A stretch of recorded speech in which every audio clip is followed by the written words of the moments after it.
are human beings. Each and every one of us. This must not go on. This injustice must end. Hey guys, what's up? It's Robbie with Open World Games, and we are taking a look at the futuristic open world games coming out in the next year or two, and they include Deus Ex Mankind Divided, Cyberpunk 2077, GTA 6 is possibly going into the future, and then also, don't forget, the Star Wars open world game. So as always, you can skip ahead by using the video guide in the description below. So let's say you're more interested about the Star Wars game, you can find out about that by skipping ahead. But guys, let's get straight into it. So I'm sure you saw it. The Deus Ex Mankind Divided trailer was recently shown off. This game has no set release date yet, but it is coming to the PS4, Xbox One, and PC. And yes, it is a sequel to Deus Ex Human Revolution. In fact, this is the same exact development team from Human Revolution working on the new Deus Ex. I would definitely expect more from this game June 14th, around that time during E3 2015. Hopefully we have a huge gameplay demonstration showing off the new gen visuals.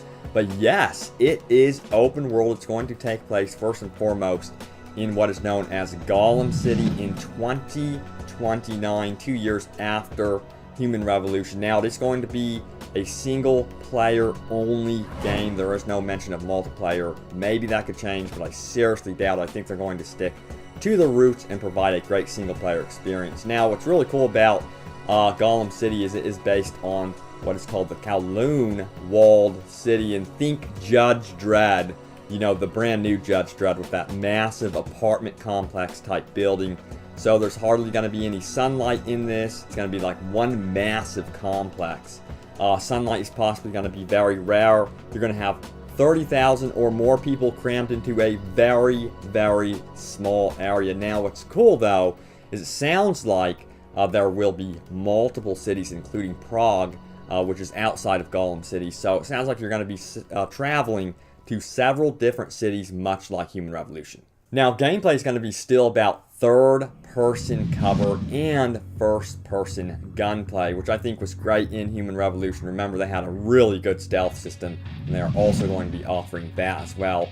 There are going to be no fetch quests. They really want to make the quests about changing the main story arc, you know, the main storyline, influencing it in some way. So when you go to do a side mission, they want you to be able to have a reward from that. So if you help out a gang leader, he may be able to offer you some gang members to help you through the story missions. They really want these side activities to flow naturally into the story missions. So decision making is going to be king in this game. You're going to have a lot of choice and consequences, and one of the cool examples of this is the conflicting mission goals. So you're going to be balancing two factions. One is going to be Task Force 29, a branch of Interpol, and then the other one is the Juggernaut Collective. They are a hacker group, and they're going to be giving you conflicting missions, and you're going to be basically acting like a double agent. You do not trust anyone in this game, so you're going to really have to work out who you are going to be working with. So what about weapons, augmentations, and leveling? Well, of course, you can expect a ton of this in Mankind Divided. For weapons, you can expect that to actually work a lot like Crysis. You will be able to add attachments, change out ammunition and stuff like that on the fly. I mean, right then and there while you're in battle, which I love about Crysis. It's so cool to hear that this has made it into Mankind Divided. So augmentations are now going to regenerate much like Dishonored and can be quickly filled with biocells. So you will have regenerative abilities this time around. They really want you to be able to have fun, goof around with them, and use them more liberally, more so than we saw in Human Revolution. So we've got several brand new augmentations and old favorites. The first one is Telsa. It's actually a dark system that comes from your knuckles, and that can incapacitate enemies. Now, there's another ability called Casey, which analyzes conversations. This is making a big return in Mankind Divided. There's also an ability to mark and track enemies, much like Far Cry, but this time you can see the contents on the person, before trying to steal items from them. Smart Vision is making a return, so you can see through most walls. The Titan Shield makes Jensen into a walking tank, so this is a newer ability. The Pep Gun does return. It is your non-lethal option. And then the Nano Blade, of course, is making an awesome return because I love this thing. It is your close quarters combat weapon, and it will provide some epic, brutal takedowns. Now, the Icarus landing system was one of my favorite things as well. You can jump from great heights and survive, but this time you can also dash horizontally, much like Advanced Warfare. And finally, for you stealth players, you can upgrade your Silent Run. So again, everything is about choice, including how you level your character. I found the menu in Human Revolution to be a little bit clunky on consoles. Well, they have a remedy for that. There will be the option to assign your abilities to the D-pad now, so you can just swap them out instantly without opening up that big wheel menu. So that's going to be a really nice addition, making sure that you can get to your abilities extremely fast. So kudos to the dev team on that one. So one of the biggest complaints in Human Revolution was the awful boss battles. They were really, really bad, I'm just going to say it. And, Eidos Montreal explained, hey, we just had a limited amount of time to make the boss battle, so we had to, outsource that to another team.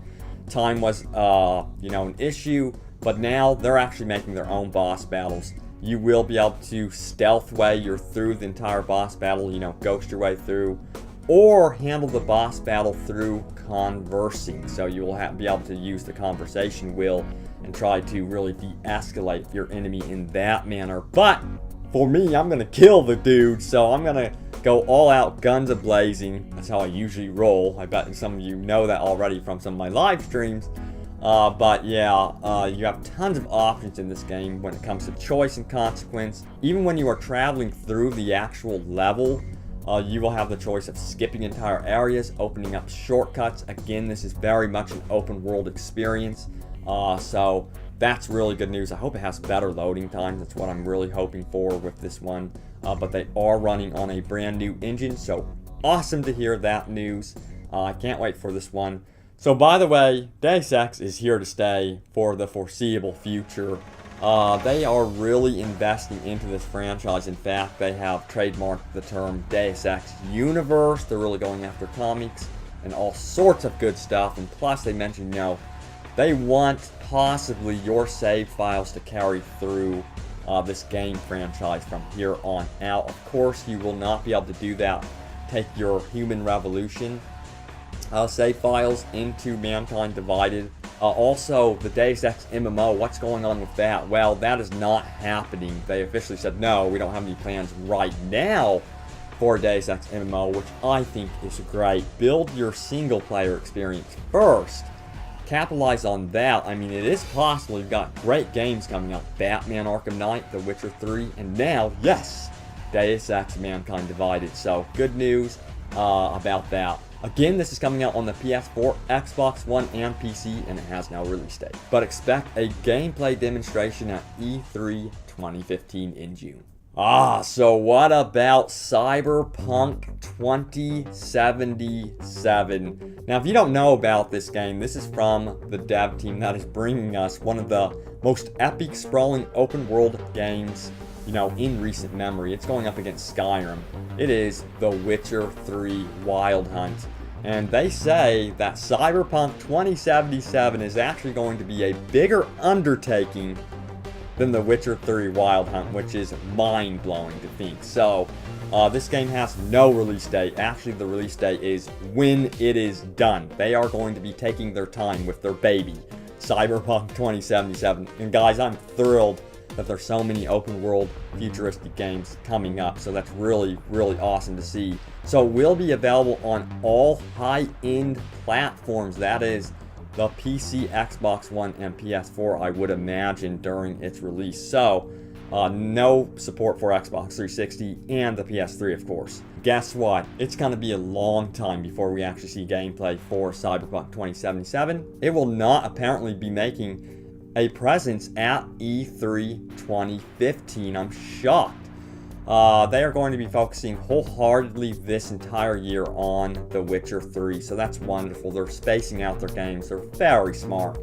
They're not really cluttering their game releases, so that's really good to see that they are really taking their time on building their franchises. So is it a first-person shooter, a top-down game? Is it a third-person shooter? So it is open world completely. It's going to be a lot like The Witcher 3, but in a futuristic dystopian city that has that cyberpunk flair. You know, think Blade Runner. That's really one of their big influences here. But it is going to have both third-person and first person. So for those of us that really like our RPG where we can actually deck out our character and see the result most of the time, you do have that option to play in third person, it seems. So it sounds like they're really going, completely all out with this one.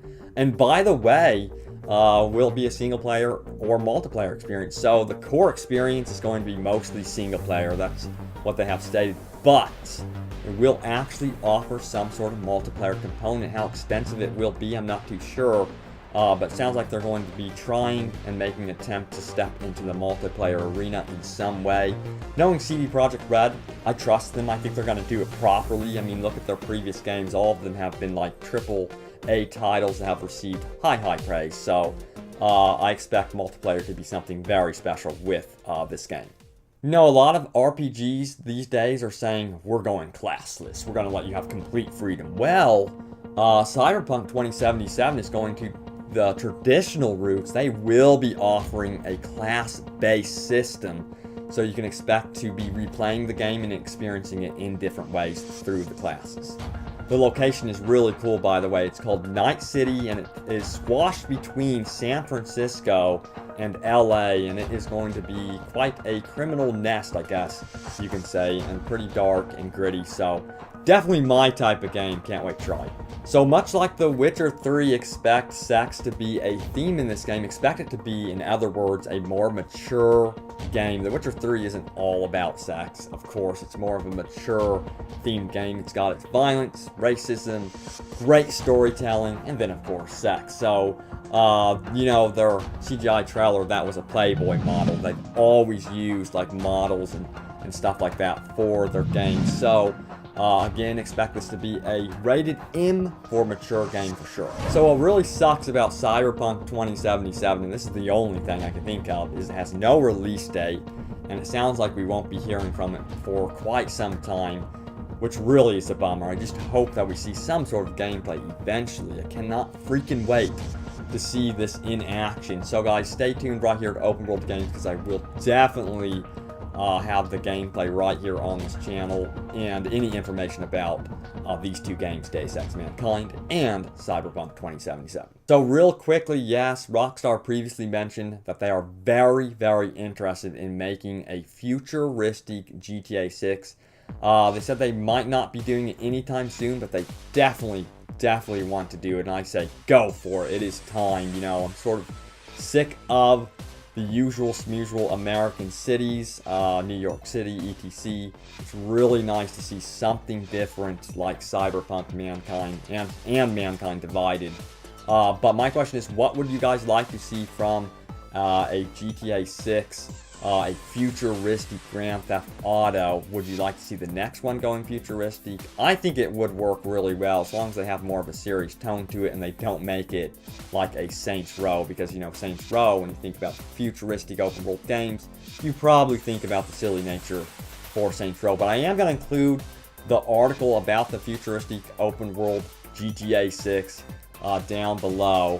And by the way, expect futuristic open world games to become the trend. It's going to be a big thing 2015, 2016, and I would expect oversaturation to be coming soon. You will be probably getting sick of futuristic games shortly, which is good news, because I think we will be returning to World War II after that. which would be badass when that happens. So I can't wait for the oversaturation and then returning to another great era. So post your ideas once again down below about GTA 6. So remember, Star Wars is going to be everywhere, and I'm going to include a link in the description to my previous video about the open world Star Wars game. But what you need to know about that is that Polygon reported that yes, EA is working on an open world Star Wars game. It's going to be built around the Batman Arkham game design in an open world. Hopefully it is on Coruscant. It's about a bounty hunter, and you get tons of gadgets to goof around with, and you're parkouring yourself across the rooftops with the jetpack. Now that sounds freaking awesome to me. Let me know what you guys want to see from an open world Star Wars game, but you can definitely expect more news about that shortly. And again, I did an entire video about the open world Star Wars game and a Star Wars 13 revival, and of course Star Wars Battlefront, so be sure to check it out in the description below. So the future is looking bright. So there it is, the open world futuristic games that are coming up. They look awesome. I'm so thrilled to hear about open world futuristic games, you know, get away from that modern day American setting. So guys, let me know what you would like to see from an open world futuristic setting. You know what I would like to see is Fifth Element made into an open world game. Can you imagine that? But guys, thank you so much for watching, and as always, be sure to stay tuned right here to Open World Games. Subscribe on YouTube, check us out on Facebook and Twitter, and I will see you guys next time.